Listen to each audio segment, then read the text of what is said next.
Salut à toutes et à tous et bienvenue sur Warzone, votre podcast spécial baseball universitaire, j'ai envie de dire mais pas que. Bien content de vous retrouver, encore une fois, le rythme est assez disparate, comme vous le savez, je répète à chaque fois, off-season, puis aussi beaucoup de choses à faire, mais bon en tout cas j'espère que vous êtes toujours content de retrouver des épisodes de temps à autre, durant cette période un peu plus off. Avant de commencer cet épisode, bien sûr, le petit instant promo, vous pouvez retrouver cet épisode et tous les précédents sur toutes les plateformes d'écoute, également sur YouTube. Le Homera, vous me retrouvez sur tous les réseaux sociaux. Et pour une fois, j'ai une intro super courte, donc on va y aller sans plus tarder. Allez, c'est parti.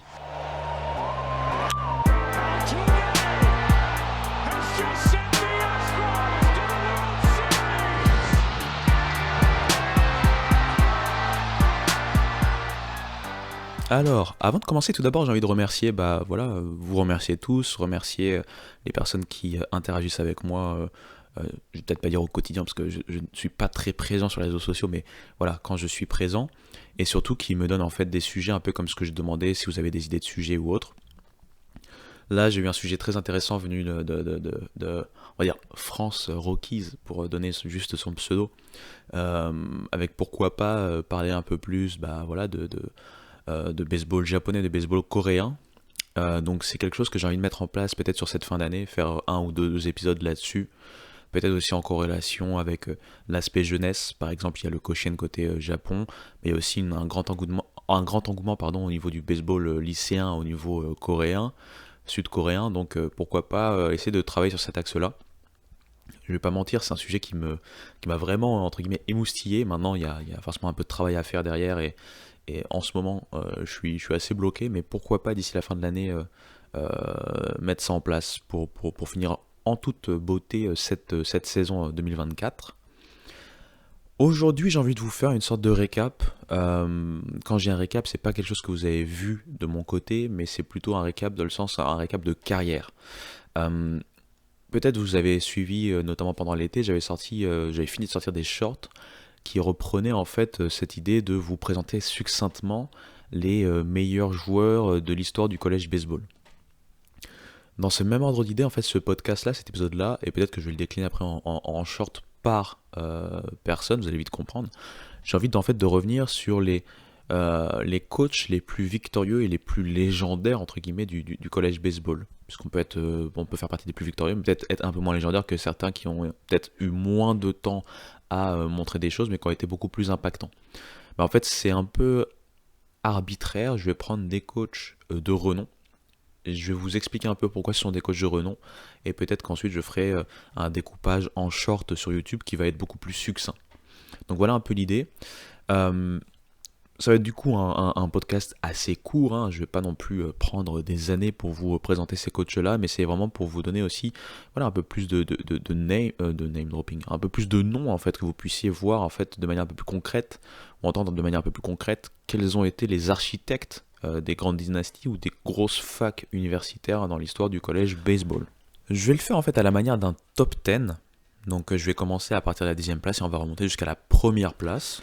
Et donc en numéro 10, je vais vous parler d'abord de Bobby Jean Bennett, dit Bob Bennett. Ça a été en fait un baseball coach, bon là je l'ai un peu anglicisé, mais c'était un coach de baseball universitaire du côté de Fresno State pour le plus grand, le plus clair de sa carrière. Pour vous donner un ordre d'idée, il a été à Fresno State déjà en 1967 en tant que coach, puis ensuite de 1970 à 2002 sans discontinuité. Donc c'est certainement le coach historique de cette faculté, sachant que c'est une faculté qui a quand même une belle histoire au niveau du baseball national. C'est notamment une fac qui a réussi à aller de temps à autre au College World Series. C'est une fac aussi qui a remporté les College World Series en 2008. Donc à cette époque-là, il était déjà retiré de cet aspect coaching. Mais avec lui, Fresno State va grandir. Il va réussir des très très grosses saisons. Il va notamment finir avec une fiche statistique de 1302 victoires pour 759 défaites et 4 ties, donc 4 matchs nuls. Ce qui va lui permettre d'être à un moment tout simplement l'un des coachs qui a gagné le plus de matchs. À un moment, je pense qu'il était dans le top 10. Après, bon, voilà, avec l'évolution, maintenant il est plutôt aux alentours de la 30e, 35e place, pour pas vous dire de bêtises. Mais c'est quelqu'un qui a amené le Fresno State au College World Series en 1988 et 1991. En termes de joueurs qu'il a pu développer, il y a des noms de joueurs qui ont été notamment en MLB. On peut penser à Dick Redven, Ron Johnson, Terry Pendleton, Eric Fox, Dennis Springer, Dan Glayden, Jeff Weaver, Todd Johnson, Steve Hosey, Tom Goodwin, Bobby Jones, etc., etc. Et donc, voilà, c'est aussi un coach qui a eu une grande part de responsabilité en termes d'activité auprès de l'American Baseball Coach Association, puisqu'il a été à un moment président de cette association. Et donc, bien sûr, il a été élu au Hall of Fame de Fresno et il est aussi au College Baseball Hall of Fame, tout comme le ABCA Hall of Fame.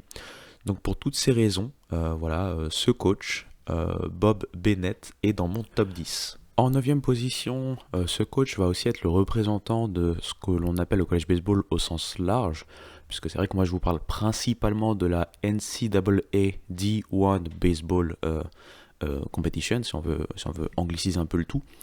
Là, on va partir en NAIA, qui est une autre organisation, et voilà, peut-être son coach le plus fort, le plus grand.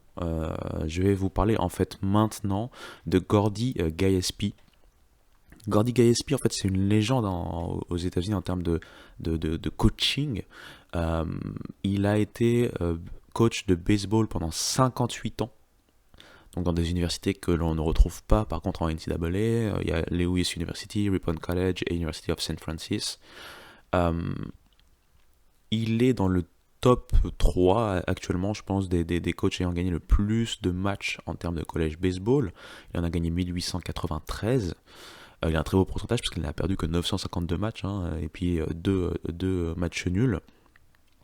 Je pense qu'il a en plus ce record de 1800 et quelques victoires depuis les années 90, puisque là on parle d'un coach bien plus ancien, il est décédé en 2015, il a quand même vécu longtemps puisqu'il était né en 1926.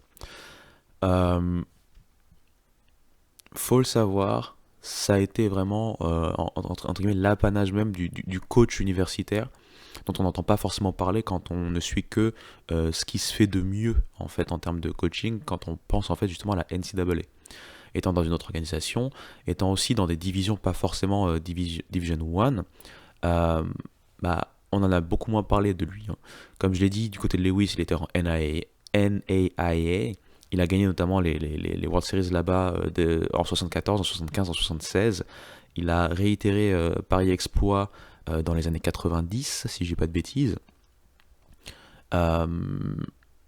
Il va également coacher du côté de la qu'on appelle ça, de la NCAA, mais en 3e division. C'est lors de son passage du côté de Ripon notamment.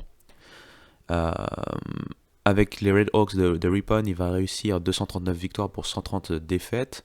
Il les a amenés en playoff 6 fois sur les 7 dernières années où il les a coachés. Et il a gagné 5 titres avec eux.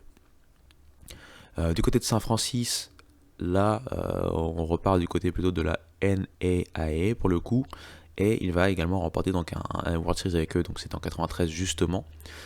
Donc voilà, c'est vraiment en fait une mention. Il est 9ème dans mon top 10. Pourquoi ? Parce que c'est vrai que en termes de niveau pur, il n'a pas coaché ce qui se fait de mieux en college baseball, mais il est en fait ce représentant de ce college baseball dans son ensemble.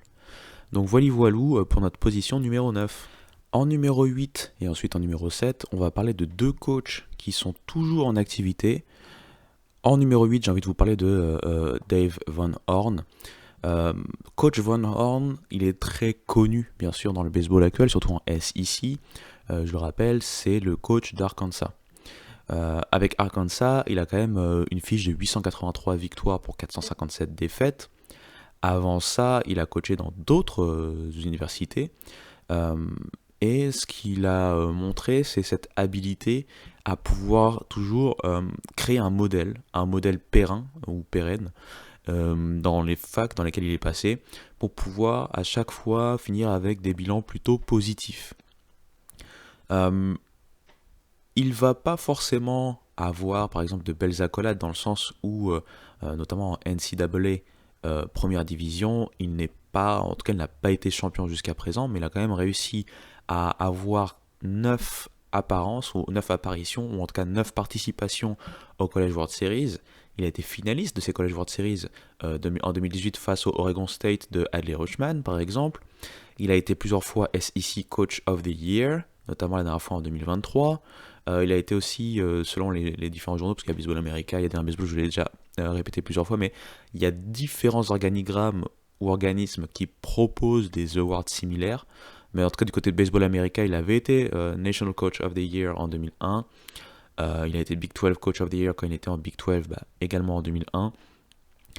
Il a gagné beaucoup de saisons régulières et de tournois, que ce soit en Big 12, que ce soit en Southland, que ce soit en SEC plus récemment. Donc c'est vraiment un coach, comme je l'ai dit, référencé. Il a coaché Nebraska également, si on veut donner un peu plus comment on peut dire ça, de relief à sa carrière. Et sa carrière est toujours en cours, et il fait d'Arkansas un régulier frontrunner, on va dire, quand il s'agit d'équipes qu'on prévoit pour aller assez loin en college baseball. Donc voilà pour la place numéro 8, et j'ai envie d'enchaîner avec la place numéro 7, parce que je voulais parler d'un autre coach qui est toujours, à l'heure où on parle, en activité, c'est Danny Hall. Pardon. Donc Danny Hall, on va dire que c'est le fier représentant de Georgia Tech. Il y est depuis maintenant fort longtemps, je pense depuis les années 90, c'est 94 de mémoire. Il a gagné 1203 matchs pour 657 défaites et un seul match nul du côté de Georgia Tech. En termes de carrière globale, il était à Kent State auparavant et ça lui donne 1378 victoires au total. Il est toujours en activité. Du côté de Georgia Tech, il a été régulier. C'est vrai qu'il y a eu une mauvaise saison 2023, mais par contre ils ont bien rebondi en 2024. Ils ont même été aux Regionals en finale face à Georgia, finale des Regionals face à Georgia du côté d'Athens, en Georgia pour le coup. Donc c'était vraiment des regionals. Ils ont perdu face à Georgia, mais pas besoin de rougir. Ils ont Joe Burris parmi les freshmen qui ont été exceptionnels. Et en fait, Danny Hall, tout simplement, c'est quelqu'un qui a fait de Georgia Tech une place forte déjà de la ACC. Je rappelle qu'il a gagné la ACC 5 fois, surtout à partir des années 2000, en 2000, 2003, 2005, 2012 et 2014. Il a été coach de l'année en ACC 4 fois, 97, 2000, 2005 et 2019 pour la mouture la plus récente. Du côté de Kent State, ça s'était déjà bien passé. C'est sa première expérience en tant que head coach, puisqu'avant ça, il était à Michigan en tant qu'assistant, et avant ça encore à Miami, Ohio, en tant qu'assistant. Donc, j'ai pas envie d'aller trop loin, parce que lui, sa carrière n'est pas encore finie, il peut encore augmenter. Il va certainement encore augmenter, puisqu'il est encore actif à l'heure où j'enregistre. Mais en termes de coach du côté de Georgia Tech, je pense que c'est celui qui a gagné le plus de matchs dans l'histoire des head coachs de Georgia Tech dans tous les sports, dans l'histoire de tous les sports de la faculté. Donc c'est vraiment un gros coach, une référence là-bas. En numéro 6 maintenant, là on commence à rentrer dans ce qui se fait de mieux. J'ai envie de mettre deux coachs en même temps. Donc ce sont deux coachs qui ont tous les deux coaché à Miami. Et en fait, l'un était un peu la relève de l'autre. C'est donc bien entendu Ron Frazier et Jim Morris. Pour être très clair, Ron Frazier c'est monsieur baseball du côté de Miami. Sans lui, il n'y a pas vraiment de programme de college baseball à Miami, en tout cas un programme qui marche. Sans lui, il n'y a pas de Jim Morris successful à Miami également. Donc on va commencer par lui, Ron Frazier. Le monsieur est quand même surnommé le sorcier du collège baseball, donc c'est pas rien. Il a été coach à Miami de 1963 à 1992, pour un record de 1271 victoires, 438 défaites et 9 matchs nuls. Il a été également 2 fois champion du collège baseball, parce qu'il a gagné 2 College World Series en 82 et en 85. En termes d'impact, comme j'ai dit, c'est un impact incommensurable dans non seulement la fac de Miami, mais également dans la NCAA Baseball. Il avait fait partie un peu de ce contingent de coachs qui voulait un peu, je vais pas dire professionnaliser, mais rendre cette discipline beaucoup plus impactante et importante. Il a beaucoup travaillé pour ça. Il a été aussi notamment un grand directeur, un peu comme l'équivalent des DTN, on peut dire, quand on parle de... Je connais par rapport au foot, par exemple en France, les DTN, mais un de ces grands directeurs, on va dire, de tout ce qui est baseball, par exemple, olympique, et donc Team USA au niveau olympique. C'est une grande personne. Il y a tellement de choses à dire sur lui. Je peux aussi vous renvoyer vers une des vidéos que j'avais fait sur justement sur Miami. J'avais fait un gros paragraphe sur l'université de Miami en termes de collège baseball. Donc vous pouvez la retrouver dans côté YouTube sur le Homera. Si vous cherchez Miami le Homera, vous trouverez certainement cette vidéo. Ça a été vraiment l'architecte de cette faculté. Et arrive après lui, malgré tout ce qu'il a fait, arrive après lui le fameux Jim Morris. Jim Morris, en termes d'accomplissement purement, en termes d'award, passe devant Ron Frazier, puisque il a d'abord commencé en tant que head coach du côté de Georgia Tech, dans les années 80 jusqu'au début des années 90, donc de 82 à 93. Avec Georgia Tech, il a mis en place cette culture de la victoire, qui a été ensuite reprise par bien sûr Danny Hall, qu'il a remplacé après son départ en 94, donc du côté de Miami. Du côté de Miami, il va remporter tout simplement 2 College World Series en 99 et 2001. Il aura également remporté des titres de coach de l'année en ACC, coach de l'année au niveau national, donc en 99 et 2001, il gagne ce titre-là, mais en ACC en 83, 87 et 93 avec Georgia Tech, et en 2008 avec Miami, il remporte encore ce genre d'accolade. C'est quelqu'un qui termine avec une grosse fiche, Jim Morris, puisqu'il termine avec 1594 victoires pour 716 défaites et donc 4 matchs nuls. Il a aussi établi pas mal de petits records, puisqu'il avait réussi notamment à se qualifier de manière consécutive en NCAA Regionals, donc c'est-à-dire le premier tour du tournoi national, 32 fois consécutives, 32 années consécutives, 23 ans de manière consécutive avec Miami et 9 avec Georgia Tech. Donc voilà, un gros coach, un digne héritier de Ron Frazier, même s'il a créé sa culture et son histoire de coach avant, bien sûr, d'arriver à Miami. Donc c'est pourquoi je le mets ex aequo avec Ron Frazier, puisqu'il fallait quand même mentionner ces deux-là, sachant que devant eux, c'est pas forcément meilleur, mais c'est plus que peut-être il y a un peu plus de victoire, ou il y a un peu plus d'impact, ou c'est vraiment une histoire que j'ai trouvée peut-être plus grande ou plus forte, qui fait que les coachs qui sont devant eux sont devant eux. Mais là on parle déjà de très très lourd, et bien sûr ce sont des Hall of Famers. On va passer à notre top 5.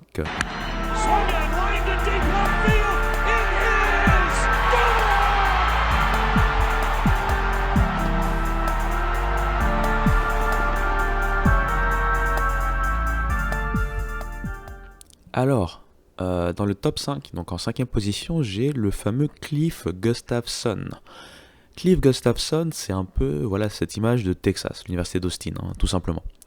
Il a d'abord joué avec les Texas Longhorns, il a notamment été jusqu'au College World Series en 1952. Ensuite, il va faire un peu de baseball professionnel, si je dis pas de bêtises. Mais ça ne sera pas très concluant. Il va donc revenir à ses premiers amours, cette idée de coacher.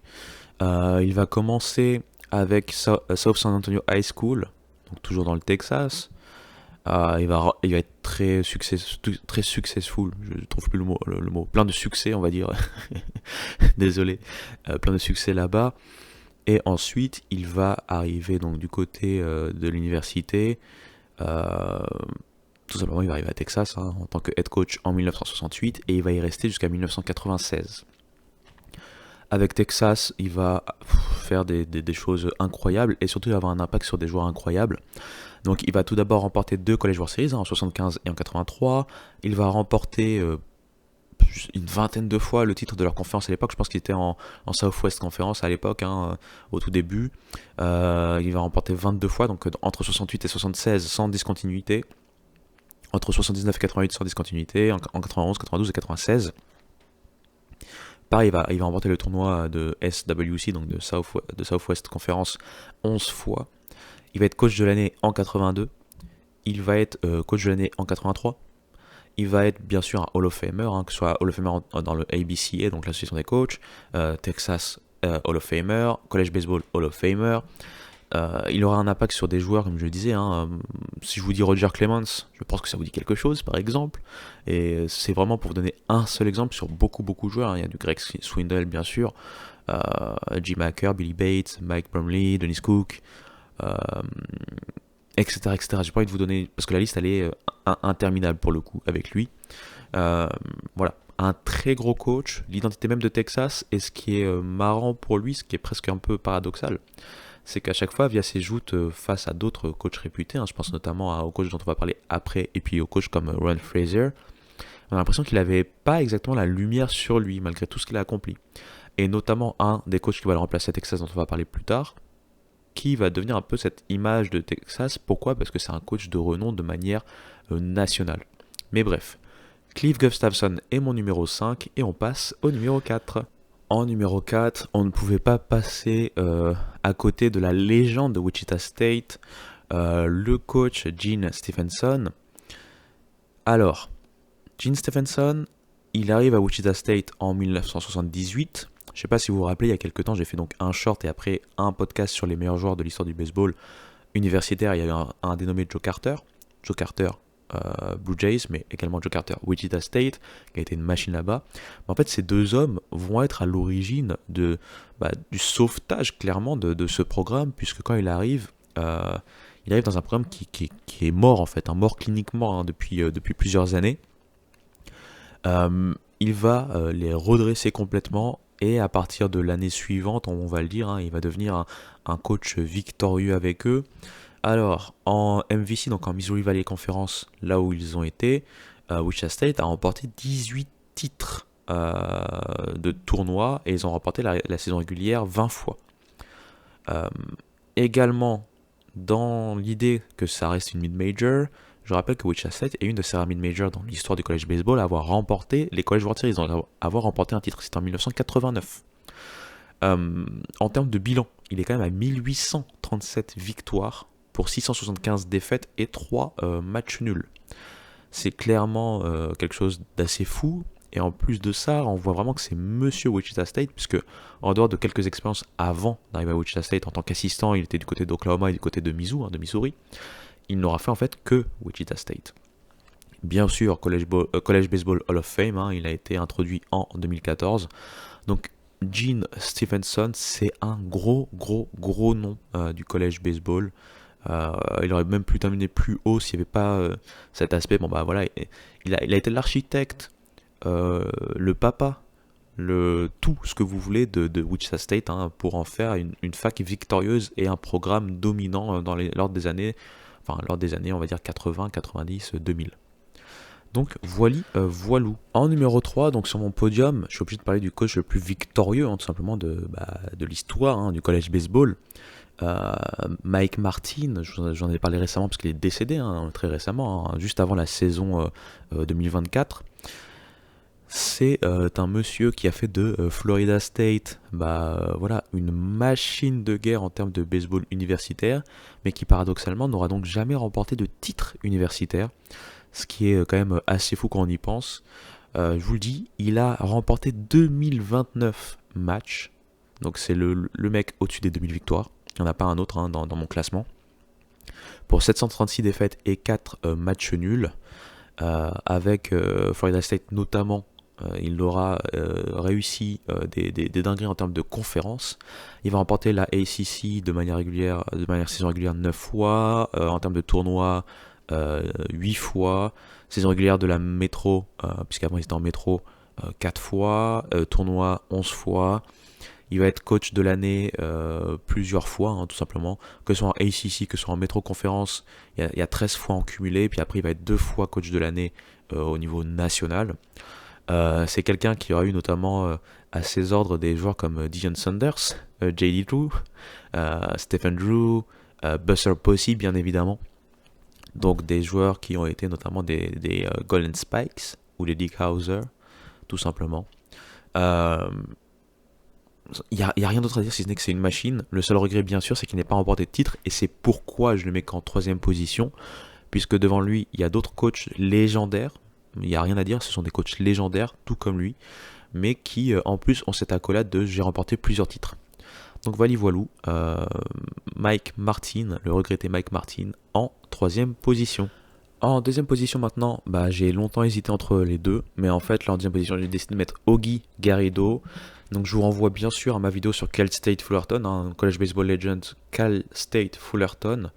Vous allez entendre parler de ce monsieur parce que c'est un des coachs les plus victorieux de l'histoire du college baseball, tout simplement.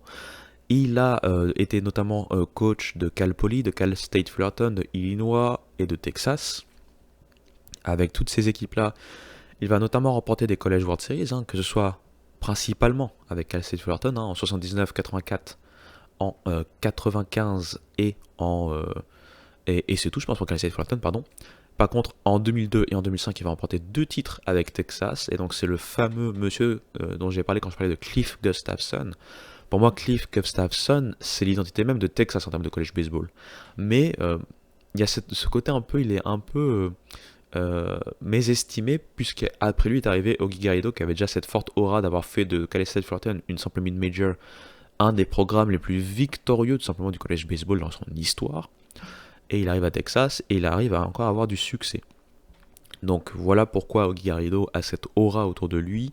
Comme je l'ai dit, il a même participé dans des films, c'est vraiment quelqu'un d'émérite, quelqu'un voilà, c'est une figure du baseball américain tout simplement.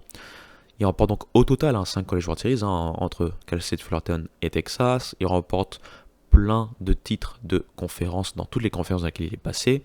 Même du côté d'Illinois, il a remporté la conférence, la Big Ten en 89 et en 90, alors qu'il reste que 3 ans au final à Illinois. Il gagne la partie de tournoi, bien sûr, de cette conférence. En Big 12, donc avec Texas, il remporte 5 fois le tournoi, 7 fois la saison régulière. Avec Cal State Fullerton, il a été dans différentes conférences, vous savez, les réalignements, etc. Mais il gagne la saison régulière en 74, en 75, en 76, en 91 et en 95. 85 également d'ailleurs, au passage. Donc bref, si je veux en parler, je vais en parler toute ma vie. C'est quelqu'un qui n'a pas atteint les 2000 victoires, mais il n'est pas très loin, parce qu'il termine avec 1975 victoires dans son escarcelle, ce qui ajoute encore plus à sa légende. Et j'ai longtemps pensé à le mettre en tête par rapport à tous ces chiffres-là. Mais, et là on va passer à mon numéro 1, je ne pouvais pas ne pas mettre Rod Dedeaux en tête. Rod Dedeaux, j'en ai parlé dans le College Baseball Legends spécial USC, le big épisode Mouse Costo que j'avais fait sur USC, parce qu'il y avait beaucoup de choses à dire sur cette fac du sud de la Californie. Je rappelle, Rod Dedeaux, il a mis en place le programme le plus victorieux de l'histoire du College Baseball. Ça sert même pas, faut même pas aller chercher. Avec USC, il remporte 11 College World Series, c'est-à-dire 11 titres. USC est toujours la fac la plus titrée dans l'histoire du college baseball, et tout simplement grâce à lui, il n'y a rien d'autre à dire. Il remporte 29 saisons régulières et 14 tournois de saison, enfin je veux dire tournois de conférence, donc machine de guerre ultime. Ce qui fait qu'à un moment j'ai hésité, c'est surtout puisque par rapport à sa carrière, il a eu 1330 victoires, puisqu'il a été coach moins longtemps que les autres, il a eu moins de matchs à jouer que les autres, etc.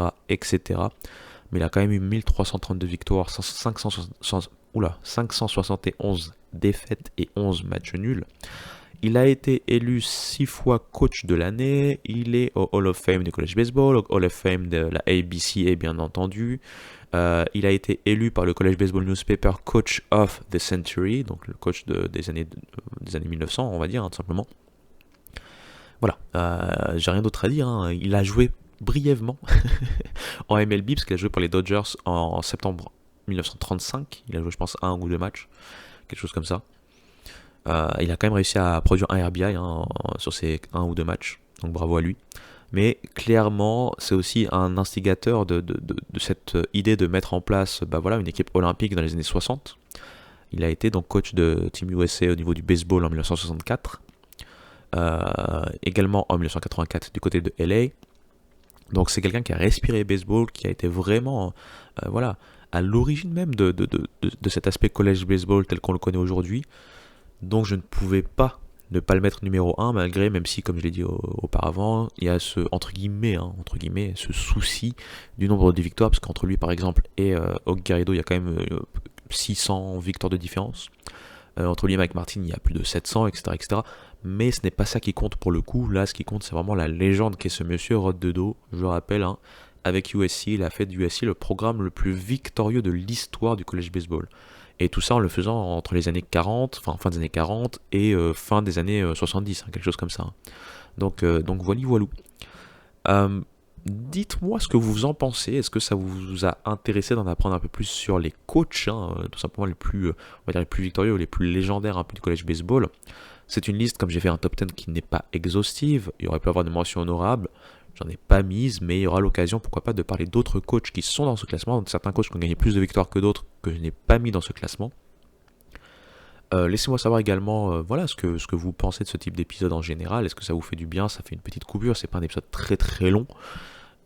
Et si ça vous intéresse d'avoir un format short, et donc le format short va s'arrêter à chaque fois sur un coach particulier que j'ai présenté ici dans un format plus court sur YouTube. Sur tous ces bons mots, j'ai envie de vous dire à très bientôt. On se retrouve pour un peu de baseball japonais et pourquoi pas un peu de baseball coréen d'ici la fin de l'année. Prenez soin de vous et à très bientôt. Ciao ciao.